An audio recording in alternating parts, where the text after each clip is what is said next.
So is Sora School, what's the future? Is it a school or is it an operating system? Motivation behind it, the history behind it, and I don't know how many times I have read that was an The cracks, right? Which is good, but at some point someone needs to challenge the main thing, right? Someone needs to the child's unhappy, they're not confident that joy of we believe that there still needs to be a spine of curriculum. I think agency is more of a muscle of students seeing that they can come up feels like you're gonna die, right? But why do we do it? We do it because we know it's good for us, right? The other alternative, which unfortunately most schools utilize right now, are threats, right? Here's in our school is you can cut through a lot of BS just by seeing how high quality project engagement, which is turns out a fairly close proxy of like rage. First of all, you're almost definitely not going to get into Stanford or Harvard, like even if your kid's at straight A high school. If those are the things that excites you about being a teacher, I think your job is more school absolutely. will It stay takes in a a public village to school. raise a child, and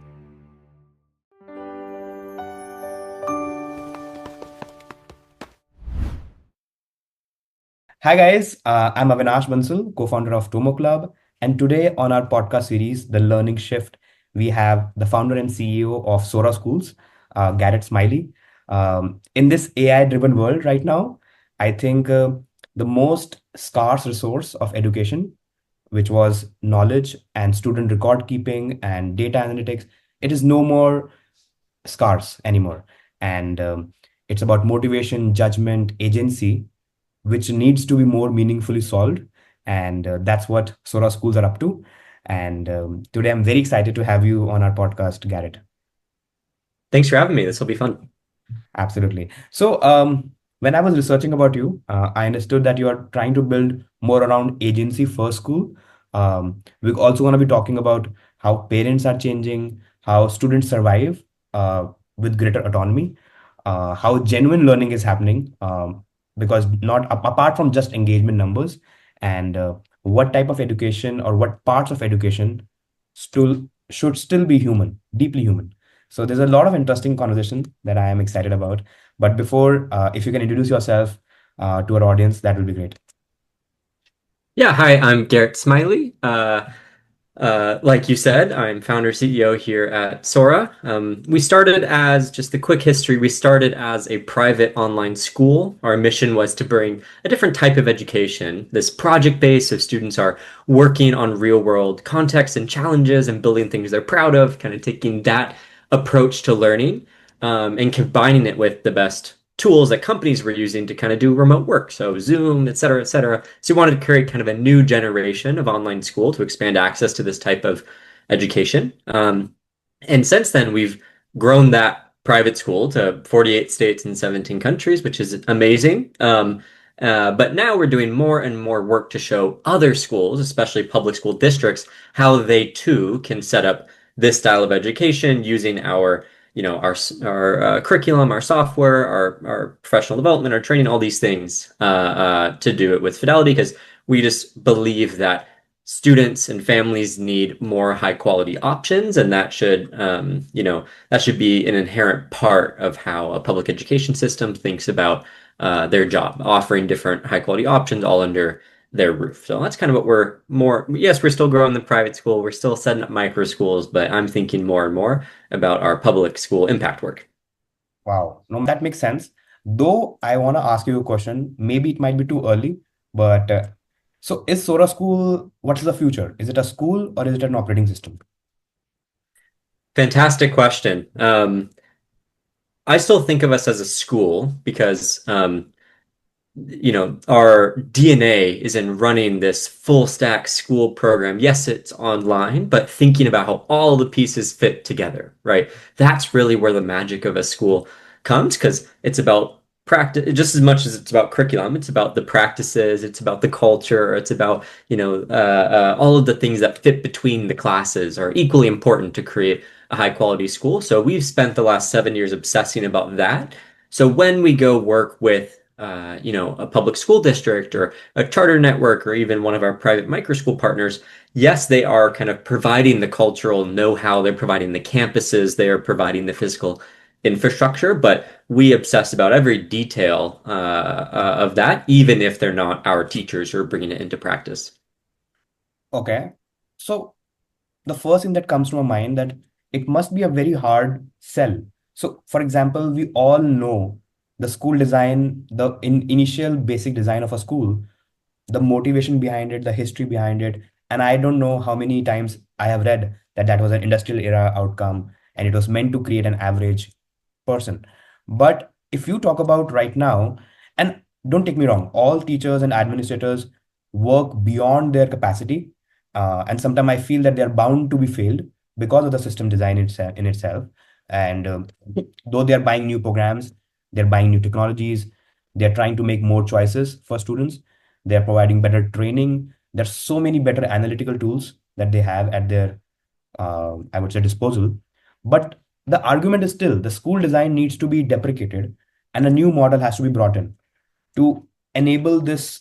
Otherwise, it's always a conflict of interest. It's a complete regular friction. So, how do you manage that? And if you can explain your proposed school design. Yeah, so I'll start with the first question first. I, although I agree with you, I think schools need to really reimagine how they think about the goals of education and actually how we bring those goals to fruition. So the learning, the structure of school, like I really think these ought to be reimagined, and I will talk about in a second how Sora actually works.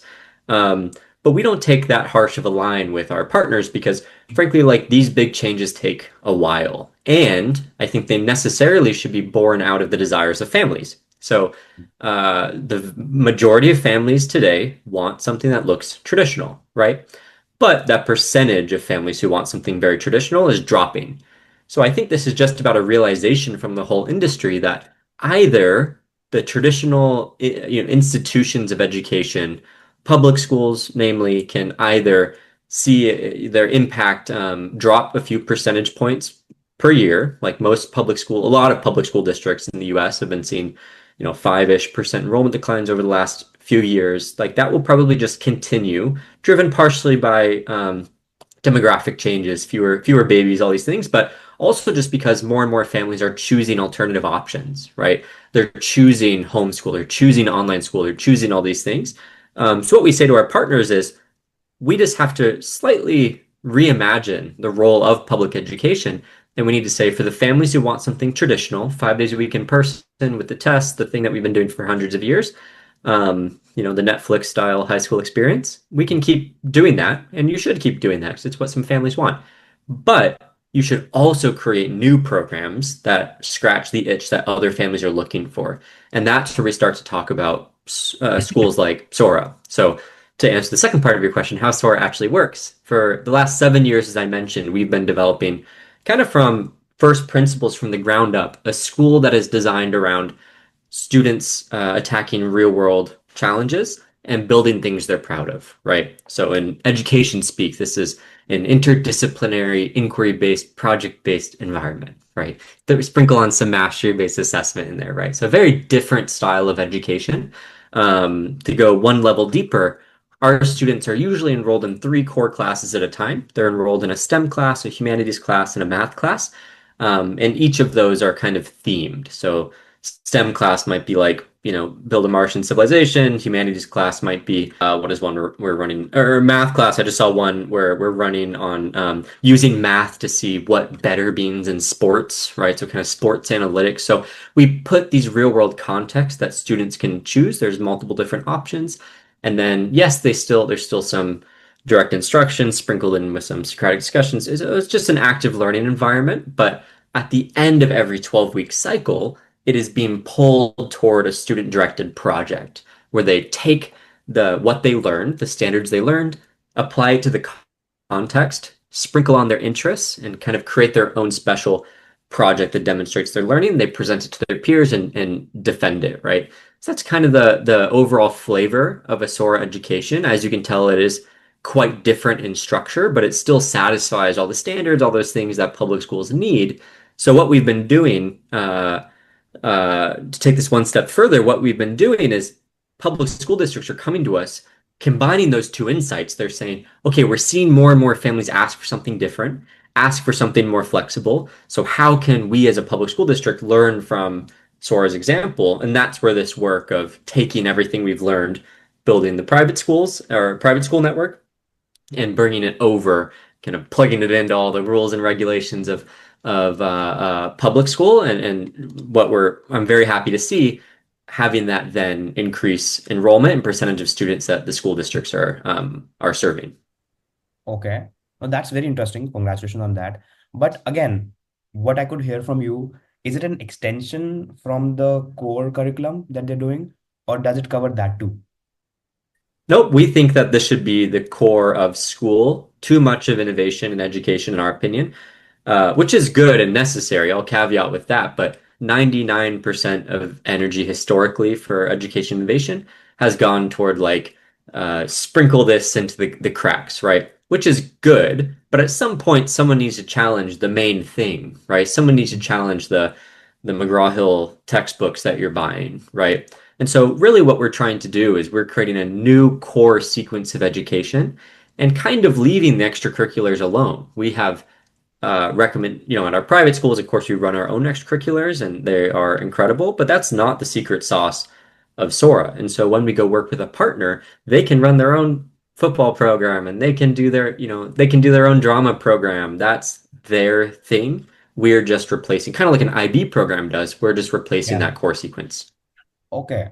So does that mean that the current books or current curriculum that they follow and the current teachers, the way they teach, it has to completely revamp when That's they're right. in school? Okay.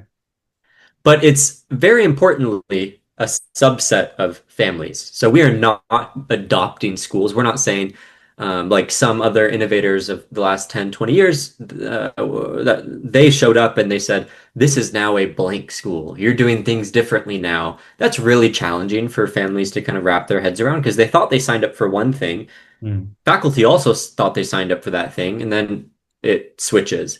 And these big cultural transformations, this change management, is extremely challenging if you don't have everyone on board. A single saboteur, even if it's not intentional, just like the vibe they're giving off can really change a school, right? So importantly, we are creating these new programs that students and families opt into as kind of a new track, a new pathway inside of a school district.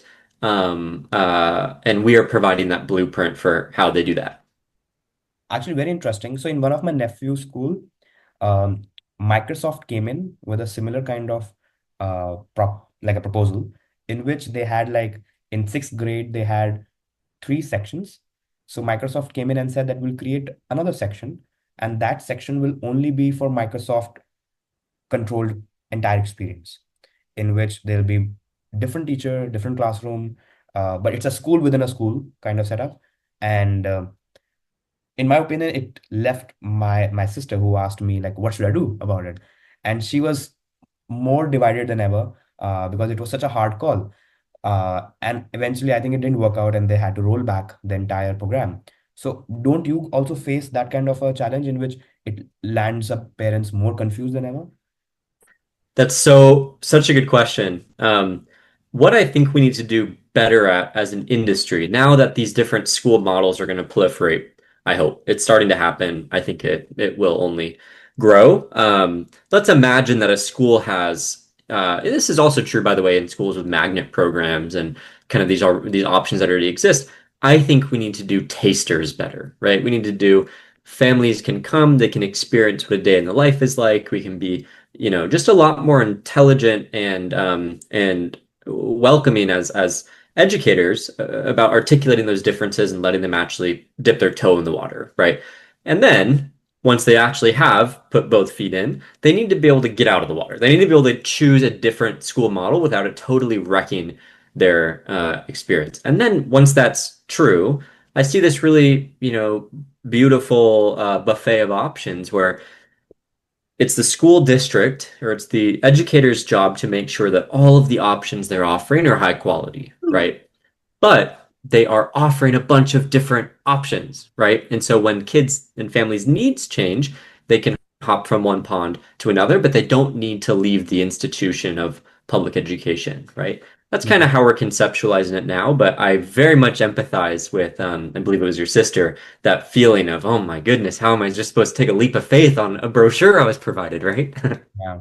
No, I agree with you, and that's when in those cases I think teachers becomes the biggest brand ambassadors, because if they would have given a vote of confidence to her that, hey, don't worry, I've gone through the entire program, it feels super easy to implement and it feels productive, so I would actually take a punt. But the teachers were also divided, and I think that deepened up the problem for her. So that's a piece of advice for you as well. I think those. So in that case, was it, you said it was a separate track that everyone was opting into, or did they kind of like just commandeer, the tech department sort of thing? No, Do you know? it was a proper different track, and Hmm. it is like mirroring the entire school, and so the students will be in the same grade, but it will be a complete different group of students who will be on their own learning path, more with AI technologies and more with personalized bit. But they would still be giving the same examinations. They will be still sitting for the similar kind of uh, overall school structure. So, but yeah, it was here and there. I think the communication part was highly disorganized, and Yeah.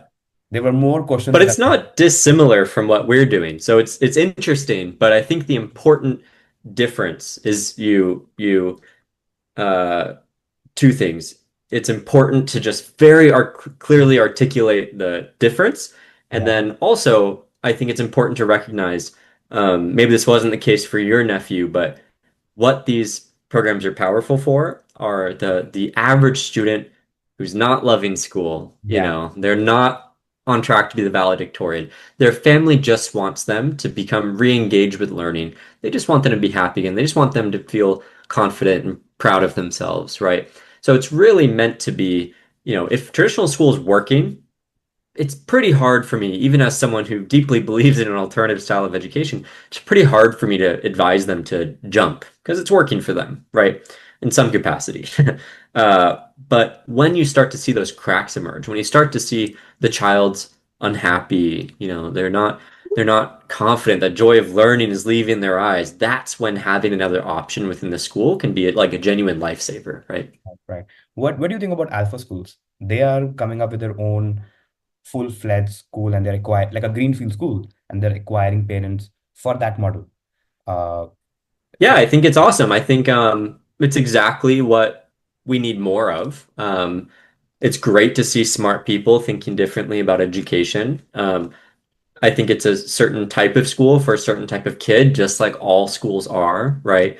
I'm really excited about the use case in particular for students who aren't really bought in on the school project, but they have another pursuit they're very engaged in, right? So I think like student athletes, maybe even credit recovery programs, maybe if they work on that demographic a bit.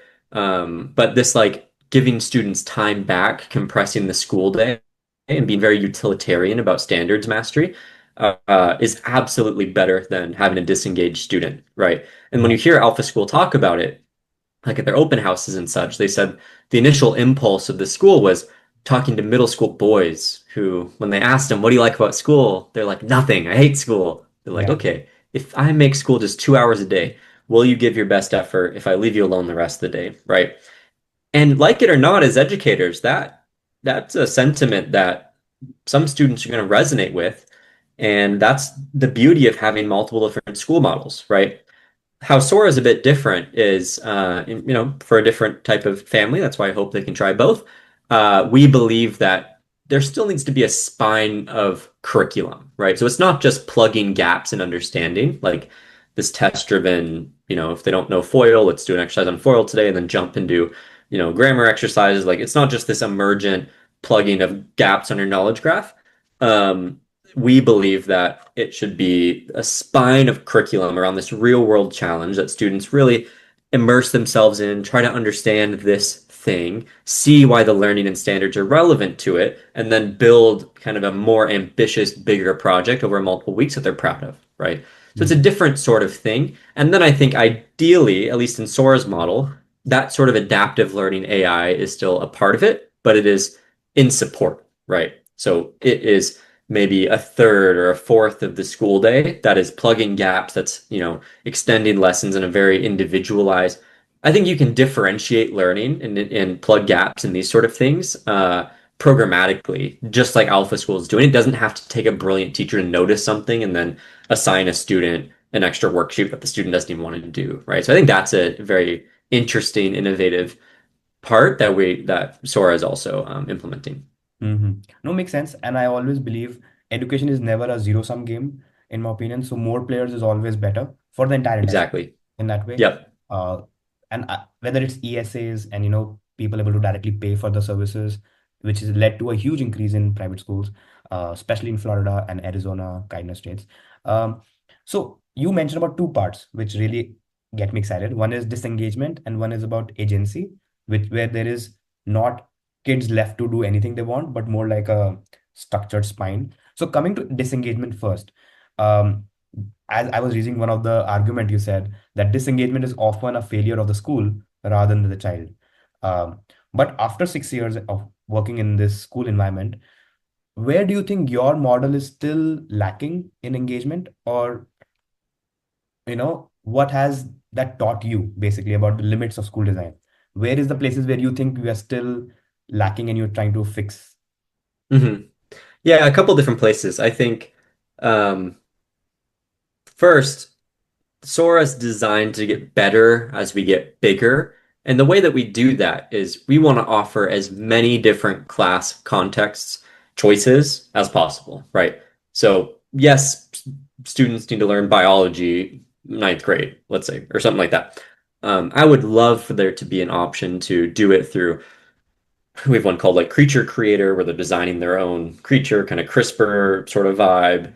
Uh, that's going to resonate with some students, and then other students are going to be super turned off by that, and they're going to want something, about botany or something. I don't know, right? So like you need radically different context, real world challenges, and the bigger you get, actually, the more curriculum you can run in parallel, which means more choices for students, right? And that choice element, feeling like, yes, I get that I need to learn biology as a kid, and we'll try to articulate why that matters, but having them opt into the environment that feels like represents them and that they care about is a big part of the game, right? So right now we're able to offer two or three choices in most of our schools.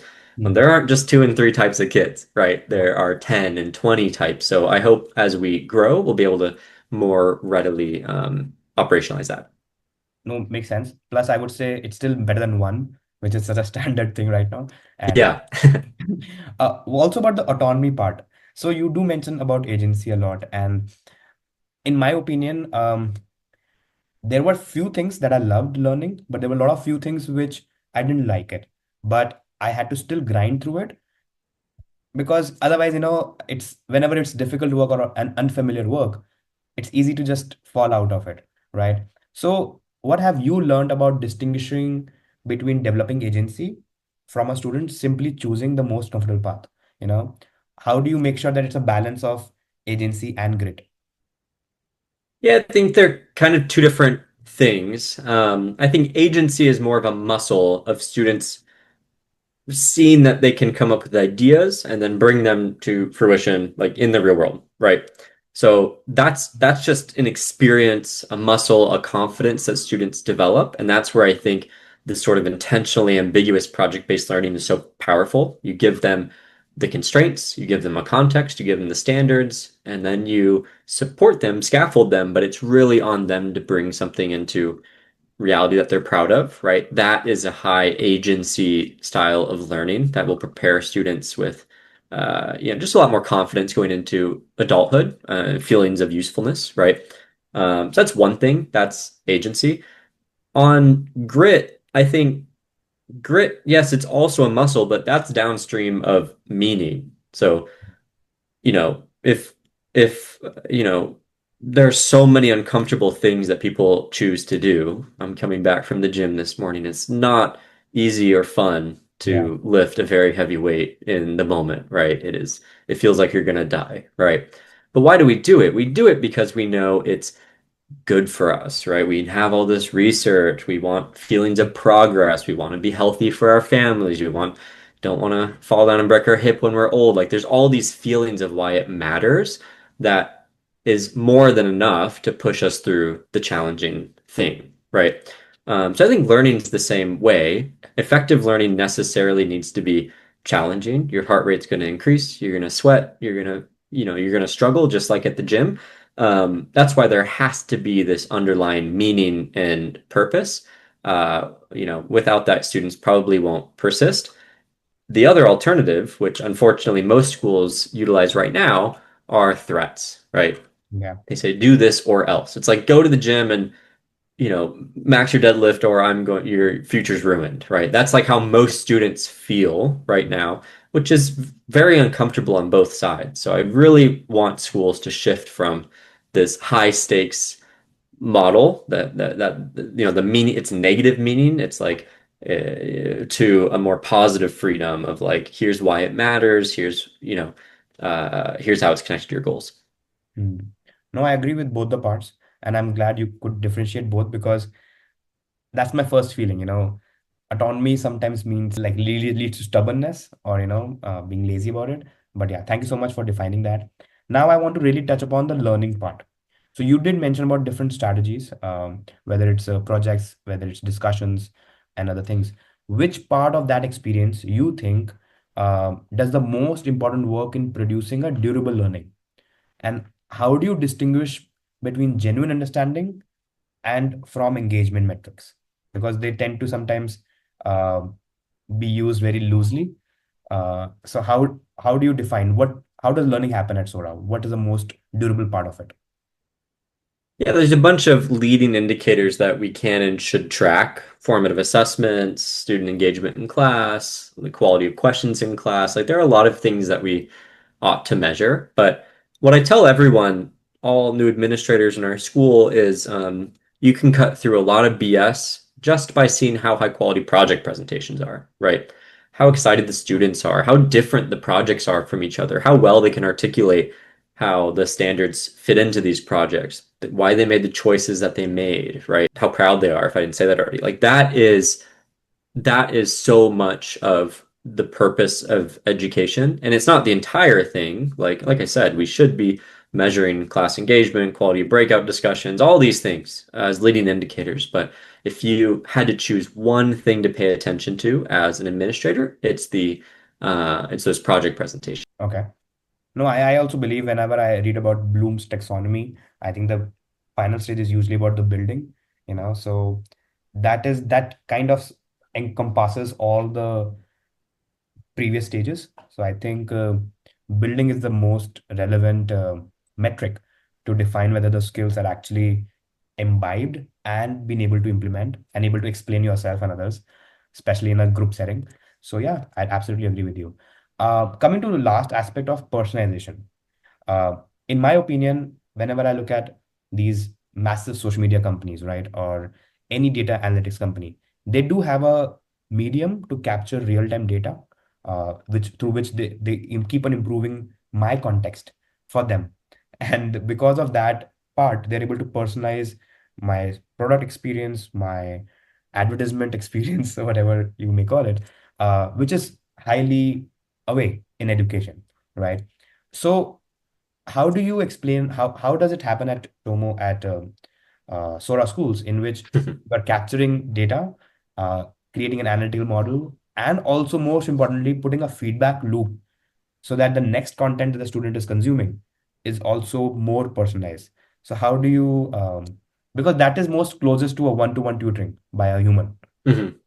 So if Yeah, if you can explain that. absolutely. I think it's actually a fairly apt analogy because, social media is not optimizing for how informed its users are, right? It's optimizing for engagement, which is turns out a fairly close proxy of like rage for most people. So I think this hyper personalization on ill-calibrated metrics can be fairly damaging for the average person, right? And I think this is what happens when you are 100% focused on maximizing a number, even with the most sophisticated techniques in the world that these social medias are companies are deploying. There are these consequences to the user, there are these misaligned incentives with the Right. institution and the user, right? So this is also my concern when you look at these very algorithm-driven learning models, where it's less about curriculum design, more about these personalized generated lesson plans, right? Where every kid's doing something different in isolation. I think it would be easy to optimize for something that is a proxy of what we think education ought to be doing, like understanding, filling in gaps in knowledge graphs, they can perform well on a map test or whatever else. I think you kind of miss the forest for the trees. That can be a part of it. I think a social media company really should be measuring engagement. That's an important part of their business. So I understand why. But when that becomes the altar in which you sacrifice everything to, there are these negative consequences, right?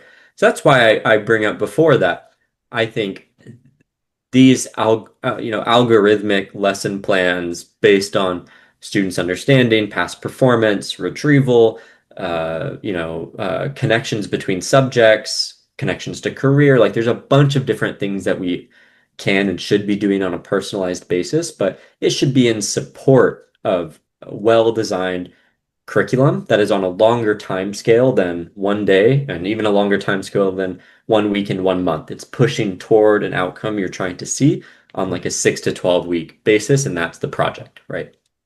Okay. Well, I absolutely appreciate that part where the personalization is not about optimizing for minute events, but more like macro 6 to 8 week event. Uh, so if you can explain us what is the level, like if you can define some examples or certain use cases of personalization at Sora, because and also I think a question I have is, do you have a common instruction setup where like a group of kids are listening to the teacher, or is every kid on their own learning path? Because about whenever it's personalization, it opens up in my head multiple fronts: instruction, learn, check for understanding, assessments, content generation. There's so much personalization at every level. So if Yeah, you can explain right. that, that would be helpful. Yeah, absolutely. So we do put students in cohorts and classes. They are learning together. There's some direct instruction, some discussion, some like it's just a well-designed, I think a well-designed class environment, like a well-designed diet is Mhm. varied and reactive to the person, the people, right? So we are not super dogmatic on those classes, but we do want the students there together and frequently contributing, right? We don't think, especially in an online model, it's healthy for students to be listening for any period of time, probably longer than 5 minutes. So mixing it in with discussion, breakout rooms, these sort of things. But they are still together, right? They are learning together, they're creating things together. That social motivation and the context that I've been saying, the real world context, the challenge that they are learning inside and building for is extremely important, right? So therefore, where should personalization fit into this? It should fit in on two layers. One is technology driven and one isn't. The thing that isn't technology driven on purpose is the student personalizing the outcome to their interests, right? So this project outcome, what am I interested in? What standards do I need to demonstrate? How does this address the context of this course? They are doing that work in their brains to come out with a special snowflake of a project, right? So that's one layer of personalization that's kind of retro. The more technologically driven version of personalization, and I'll give you a very recent example. I think there should be roughly one third or one fourth of the school day should be a time where you are just reviewing algorithmically coursework you've done in the past and making connections between your subjects. So in our new homeschool program that we launched, we are giving this a name. We're calling it our crossover class. So crossover class is where you review past exercises you've done based on spaced repetition algorithm. You are making kind of you're drawing analogies between different concepts you've learned in different classes to try to see that, medium at least transfer. And then it's doing crossover into career connections so that students can see, you learned this. Did you know that that's a thing that I don't know, actuaries use every day. Actuarial science is XYZ. Maybe, maybe you're interested in this. So it's about broadening horizons, it's about drawing connections between the class, and it's ensuring that any gaps that they have emerging academically are satisfied. So I think that's probably the right place to personalize, and that's the right hierarchy for learning. Hmm. Okay. Um, it does make sense on both fronts, but I have a follow-up. So I'll give you a situation. Okay. So let's say there are two students, and they can give the same incorrect answer for entirely different reasons, right? One may lack a prerequisite knowledge of that concept, and other may hold a misconception, while somebody may have become a dependent on assistance. So they're much more able to give answers when somebody's assisting them. So what does Sora needs to understand about a student so that it's distinguished between those causes, and how does that understanding change what student experience next? Great question. So in the classes themselves, this is kind of the realm of the teacher, right? This is something that a teacher is trained to go in, diagnose, they give feedback on assignments, they ask students to stay back, they work on sessions with them, they have office hours. Like that is really what a good teacher is spending their time doing. But things will slip through the cracks, right? There are 15 to 20 students per teacher per class. Like you are not going to catch absolutely everything. So Yeah. that's where having this other mechanism of, you know, crossover sort of thing. That's a dedicated time students are setting aside to review coursework is really powerful, right? And how we do this is there are usually these checks of understanding. And when a student gets it wrong, it doesn't just put the same question in the back of the stack and show the student again. It branches. So it then asks them two different questions on the same topic on with different sort of conceptual framing, right? And so then we try to kind of pinpoint where precisely their misunderstanding is arriving in kind of a multiple choice format. And then through that, we can differentiate instruction going forward. So it's not a perfect science. This is built on it's built on science. It's built on what learning scientists have told us for decades now. But anything south of having oh yeah, and we also have AI chatbots that the students can directly ask questions to. That also is helpful. But it's I think we're as from a technology standpoint, we are collectively as an industry still decently far behind a great teacher working individually with a student. Hmm. No, I agree, and that's why teacher's role, I think it's more secure than ever. And whenever I talk to any school district, because I think the importance of human touch is just gonna go more and more up because there's too much noise, right now about AI content production or AI assistance. So yeah, I think that's very important. So, last question that I have, or closing remark. So, for all the parents who are listening to or who recognizes their child in this conversation, who feel that their child should get into this kind of education, what should they ask themselves before deciding whether Sora is the right choice for them or not?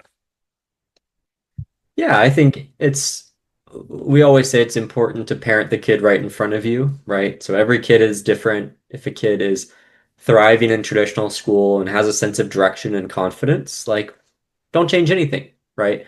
Mm, Um, if you feel like your student is not thriving, they're not happy, if you feel like the school is not preparing them with the skills that you as a family feel like are necessary for the future, and I have my own opinions about, agency, storytelling, judgment, like these are the important things, confidence, usefulness, like these are the things that schools growth mindset ought to be nurturing, right? But if families are seeing their kid is not flourishing, they're not happy, their school is not addressing the skills they think are important, I would encourage them to just explore other options. So I think Sora is a fantastic option. We're proud to be, one of the most recognizable and beloved alternative options. But there are other ones out there, and we've even mentioned a few in this call. So dip yeah. your toe in the water, go learn more, see if your kid can try, a lesson or two in the style of learning that you're flirting with, and just see what resonates with them. There's so many different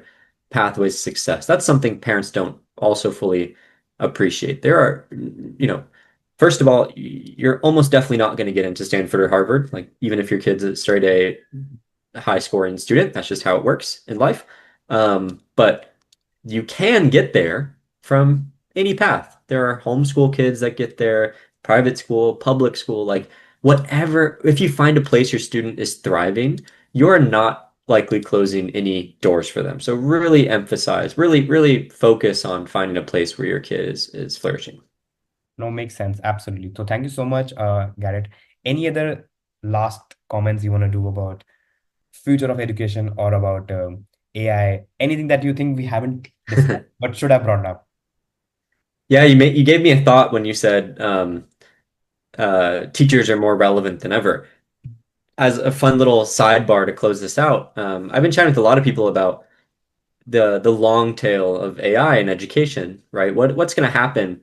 And I do really believe in what you said for a couple of reasons. I think families are going to more and more prioritize the care economy, right? If we all have collectively more time and money, and knowledge work is increasingly automated, what families are going to want is a fantastic teacher that connects with their student, makes their kid happy, and brings joy to their lives and their community, right? And so that's the job of a great teacher. So if those are the things that excites you about being a teacher, I think your job is more secure than ever. So I'm really excited to be in this industry. I'm really excited to be on the side of great teachers, and I think that's only going to be more relevant in the future. No, absolutely. And in fact, all the teachers that I had as much as growing up and now for my own kid, and I talk to them all the time. The things that they love is they get the least time for. So if they love Exactly. talking to me, they love talking to the kid. If they just want to, more support them in their problems, actually have an intervention about how to solve this better. They want to do that more rather than the other stuff. So they're like, it's fine. I have never found them. Um, okay, you said it right. Those who love the first part, they have never been scared about AI in general. And I think education or schooling um, is going to be more AI proof as an industry, in my opinion, because as a parent, I can't wait for my kid to go to a regular school as soon as possible. Yeah, It's too exhausting, right? And I really want him to have more trusted adults uh, in his life, who he looks up to, and who I know they really care about him, and it will be great for his personal growth, for his both emotional, both logical mind growth. So school absolutely. will It stay takes a relevant. village to raise a child, and schools are increasingly that village. So Yeah, I hope they don't go anywhere, and I hope they can focus more on that aspect.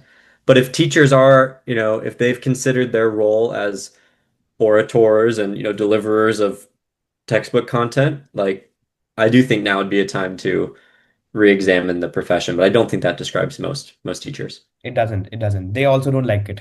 That part.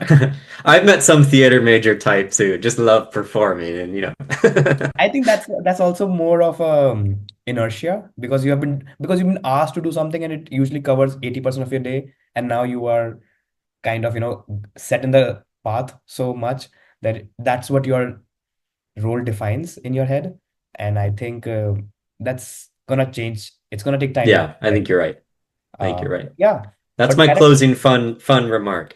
yes, absolutely. But yeah, it's been fun talking to you, and I was like asking everything that was coming to my head to understand more about Sora, and I wish you guys all the best. Um, and yeah, thank you so much for your time.